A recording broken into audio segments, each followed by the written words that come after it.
ഗ്രീഷ്മയുടെ അമ്മ സിന്ധുകുമാരി വീട്ടിൽ കിടന്ന് രാമവൻ ചിറയിലെ വീട്ടിൽ കിടന്ന് ഇമോഷണൽ ഡ്രാമ കളിക്കുകയാണ്. എന്തിനാണെന്നറിയണ്ടേ? തൻ്റെ മകൾ നിരപരാധിയാണ്, തൻ്റെ മകൾ ഒരു തെറ്റും ചെയ്തിട്ടില്ല, തൻ്റെ മകളെ കുടുക്കാനായി ആരൊക്കെയോ ശ്രമിച്ചതാണ്, അതിൽ തൻ്റെ മകൾ വീണതാണ്. ഇതൊക്കെയാണ് സിന്ധുകുമാരിയുടെ ആവലാതികൾ.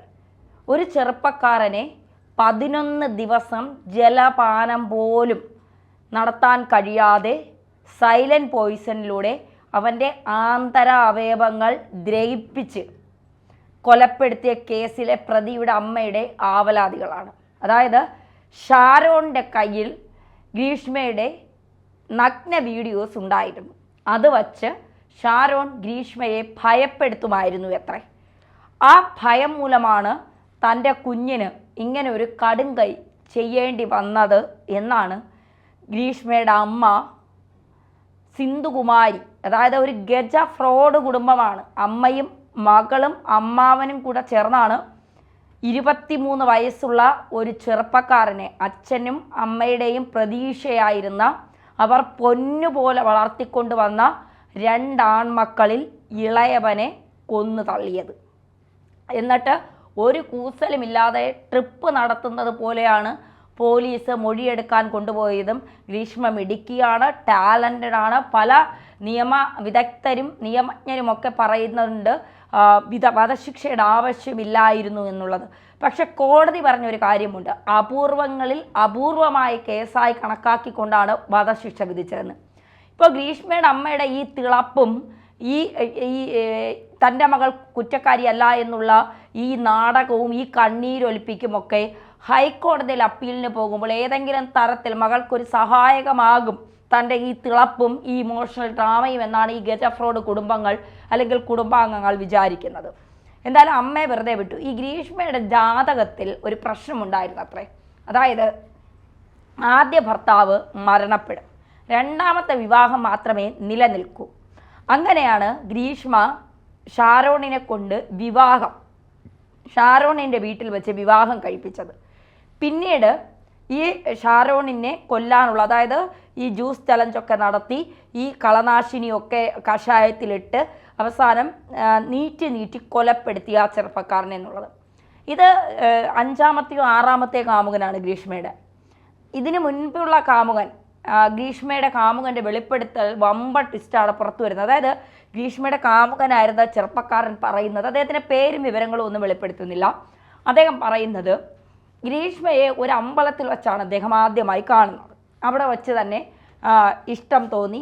അപ്പം തന്നെ അവളോട് ചെന്ന് പറയുകയും അവൾ ഈ വാട്സപ്പ് നമ്പർ അല്ലെങ്കിൽ ഈ മൊബൈൽ നമ്പർ ഈ ചെറുപ്പക്കാരന് നൽകുകയും ചെയ്തു. അതിനുശേഷം ഇവർ നിരന്തരം ഫോൺ വിളിക്കുകയും സംസാരിക്കുകയൊക്കെ ചെയ്യുമായിരുന്നു. പക്ഷേ ശാരീരികമായൊരു ബന്ധം ആ യുവാവ് സൂക്ഷിച്ചിരുന്നില്ല. ശാരീരികമായി ഇവർ തമ്മിൽ ഒരു ബന്ധവും ഇല്ലായിരുന്നു എന്നാണ് ആ യുവാവ് വെളിപ്പെടുത്തുന്നത്. ഈ ഗ്രീഷ്മയ്ക്ക് IAS IPS കാര്യമോ ആകാനായിരുന്നു ഇഷ്ടം. അത്രത്തോളം പഠിക്കാനൊക്കെ മിടുക്കിയായിരുന്നു, റാങ്ക് ഹോൾഡറായിരുന്നു, കലാതിലകമായിരുന്നു. അപ്പോൾ എല്ലാത്തിലും മിടുക്കിയായ ഒരു പെൺകുട്ടി തന്നെയാണ്. പക്ഷേ കുറച്ച് മിടുക്ക് കൂടിപ്പോയി എന്നതുകൊണ്ടാണ് ഇപ്പോൾ ഈ ഒരു യുവാവ് മരണപ്പെട്ടിട്ട് 2 വർഷമായത്. ഇപ്പോൾ ജയിലിൽ കിടക്കേണ്ടി വന്നതും ബുദ്ധി കുറച്ച് അമിതമായി പോയത് കൊണ്ടാണ്. എന്തായാലും ഈ IPS കോച്ചിങ്ങിന് പോകുമ്പോൾ ബൈക്കിൽ കൊണ്ടാക്കി വിളിച്ചുകൊണ്ട് വന്നിരുന്നത് ഈ യുവാവാണ്. പിന്നീട് ഈ ബന്ധം കുറച്ചുകൂടി ദൃഢമായപ്പോൾ നമുക്ക് ഇതിവിടെ വെച്ച് അവസാനിപ്പിക്കാം, ഇനി മുന്നോട്ട് പോകണ്ട എന്ന് പറഞ്ഞ് ഒരു സുഹൃത്തുക്കളെ പോലെ പോകാമെന്ന് പറഞ്ഞ് ഇടയ്ക്ക് വെച്ച് ഈ ബന്ധം അവസാനിപ്പിച്ചത് ഗ്രീഷ്മയായിരുന്നു അത്രേ. ഈ ബന്ധം അവസാനിപ്പിച്ചപ്പോൾ ഈ യുവാവിന് എന്തൊക്കെയോ ഒരു സംശയം തോന്നി. അപ്പോൾ ഈ യുവാവ് പറഞ്ഞു, സുഹൃത്തായി മുന്നോട്ട് പോകണ്ട, നമുക്ക് ഈ ബന്ധം അങ്ങ് അവസാനിപ്പിക്കാം എന്ന് പറഞ്ഞു. മാത്രമല്ല ഈ യുവാവിനോടൊപ്പം ഈ കോച്ചിങ് സെൻറ്ററിലേക്ക് പോകുന്ന വഴിക്ക് ഒരു ആക്സിഡൻറ്റ് ഉണ്ടായി. ഈ ആക്സിഡൻറ്റിൽ ഗ്രീഷ്മ ബൈക്കിൽ നിന്ന് നിലത്തേക്ക് വീണപ്പോഴാണ് ഗ്രീഷ്മയുടെ മുൻനിരയിലെ പല്ല് പൊട്ടിയത്. അത് ഈ ചെറുപ്പക്കാരനോടൊപ്പം ഉണ്ടായിരുന്ന സമയത്താണ്. മാത്രമല്ല ഗ്രീഷ്മയുടെ അമ്മാവൻ നിർമ്മൽ കുമാർ നിരന്തരം ഈ യുവാവിനെ വിളിച്ച് ഭീഷണിപ്പെടുത്താറുണ്ടായിരുന്നു, സമാധാനം കൊടുക്കില്ലായിരുന്നു.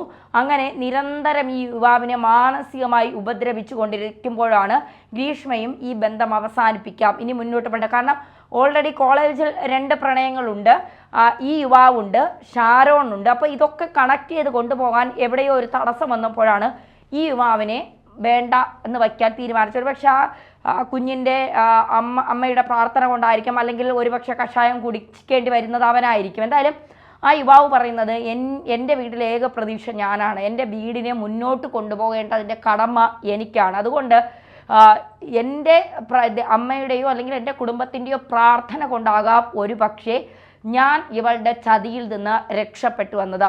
മാത്രമല്ല ഞാനുമായി ശാരീരിക ബന്ധം പുലർത്തിയിട്ടുണ്ട് എന്ന് പലരും പലയിടത്തും പറയുന്നത് കേട്ടു. പക്ഷേ അങ്ങനെ ഒന്ന് നടന്നിട്ടില്ല. ഇവളുടെ സ്വഭാവം, ഗ്രീഷ്മ എന്ന് പറയുന്ന ഈ അതിമിടുക്കിയായ അതിക്രിമിനൽ മൈൻഡുള്ള ഈ പെൺകുട്ടിയുടെ സ്വഭാവം അറിയാവുന്നത് കൊണ്ട് തന്നെ ഞാൻ ഇതിൽ നിന്ന് നേരത്തെ പിന്മാറി. ഷാരോണുമായിട്ടുള്ള ബന്ധം ഞാൻ അറിഞ്ഞിരുന്നു. അതിനുശേഷം ഷാരോണുമായിട്ടുള്ള ബന്ധത്തിന് ശേഷം സൈനികനുമായുള്ള വിവാഹ നിശ്ചയം കഴിഞ്ഞത് അറിഞ്ഞിരുന്നു. അപ്പോൾ താൻ ഇഷ്ടപ്പെട്ടിരുന്ന ഒരു പെൺകുട്ടിയല്ലേ, നല്ല രീതിയിൽ ജീവിക്കട്ടെ, അവൾക്ക് നല്ലൊരു ജീവിതം ഉണ്ടാകട്ടെ എന്ന് താൻ ആഗ്രഹിച്ചു. അത്തരത്തിൽ കാര്യങ്ങൾ പോകട്ടെ എന്ന് വിചാരിച്ചിട്ടാണ് താൻ പിന്നെ കൂടുതൽ സംസാരിക്കാനോ വിളിക്കാനോ കാണാനോ ഒന്നും നിന്നിട്ടില്ല. പക്ഷേ പിന്നീട് ഷാരോണിൻ്റെ വിഷയം വന്നപ്പോൾ, ഷാരോൺ ഇങ്ങനെ മരണപ്പെട്ടു എന്നറിഞ്ഞപ്പോൾ എവിടെയൊക്കെയോ ഒരു ചെറിയ സംശയം പോലെ തോന്നിയിരുന്നു.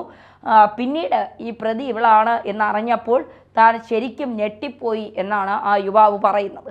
അപ്പോൾ സത്യത്തിൽ ഗ്രീഷ്മയെ കൃത്യമായി തിരിച്ചറിഞ്ഞത് ആ യുവാവായിരുന്നു. പക്ഷെ എപ്പോഴെങ്കിലും ആ യുവാവിന് ഷാരോണിനോടൊന്ന് പറയാമായിരുന്നു, ഇവളെ ഒന്ന് സൂക്ഷിക്കണം, ഇവൾ ചതിക്കാൻ സാധ്യതയുണ്ട് എന്നുള്ളത്. ഇപ്പോൾ പല വിദഗ്ധരും പറയുന്ന കേട്ടു, ഗ്രീഷ്മയ്ക്ക് ജീവിക്കാൻ അല്ലെങ്കിൽ അവളുടെ മുന്നോട്ട് ഭാവിയെ കുറിച്ച് ഓർത്താണ് അവൾ ഇത്തരം കടുംകൈ ചെയ്തത്. അതിൽ ചില എന്താ പറയുക, നമുക്കൊരു അതായത് രക്ഷപ്പെടാനുള്ള, ജീവപര്യന്തമാക്കി കൊടുക്കാനുള്ള കാര്യങ്ങൾ ചെയ്യാമായിരുന്നു എന്നൊക്കെ ഉള്ളത്. പക്ഷേ നമുക്കൊരാളെ എങ്ങനെ വേണമെങ്കിലും കൊല്ലാം, ക്രൂരമായും കൊല്ലാം, അല്ലെങ്കിൽ നിസ്സാരമായും കൊല്ലാം. പല കൊലപാതകങ്ങളും നമ്മൾ കണ്ടിട്ടുള്ളതാണ്. അപ്പോൾ ഈ വളരെയധികം സ്നേഹിച്ച, ആത്മാർത്ഥമായി സ്നേഹിച്ച, തന്നോടൊപ്പം ജീവിതകാലം മുഴുവൻ വേണമെന്ന് ആഗ്രഹിച്ച് വീട്ടിൽ കൊണ്ടുപോയി താലി കെട്ടി ശാരീരികമായി ബന്ധപ്പെട്ടു ഉഭയകക്ഷി സമ്മതപ്രകാരം. അതിനുശേഷം ഒരു യുവാവിനെ വീട്ടിലേക്ക് വിളിച്ചു വരുത്തി,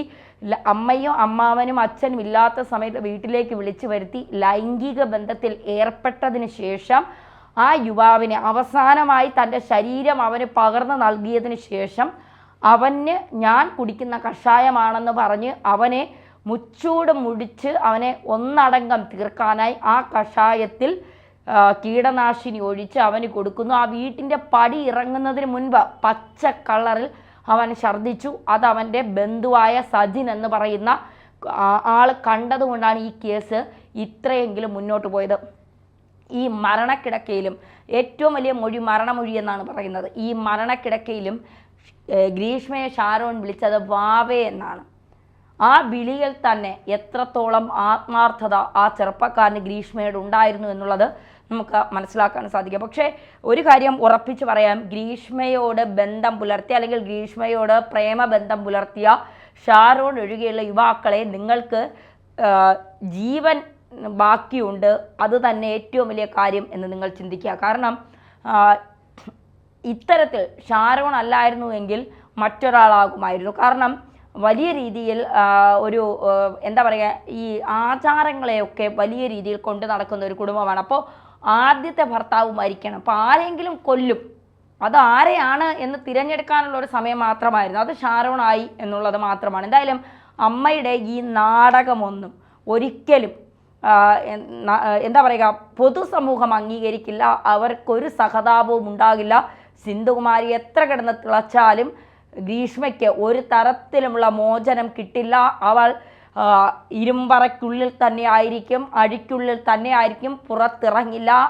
ഷാരോൺ എന്ന് പറയുന്ന ആ ചെറുപ്പക്കാരൻ്റെ ആത്മാവിന് ശാന്തി കിട്ടണമെങ്കിൽ ഇവളും അതുപോലെ ജയിലിനുള്ളിൽ നരകിച്ച് തീരണം.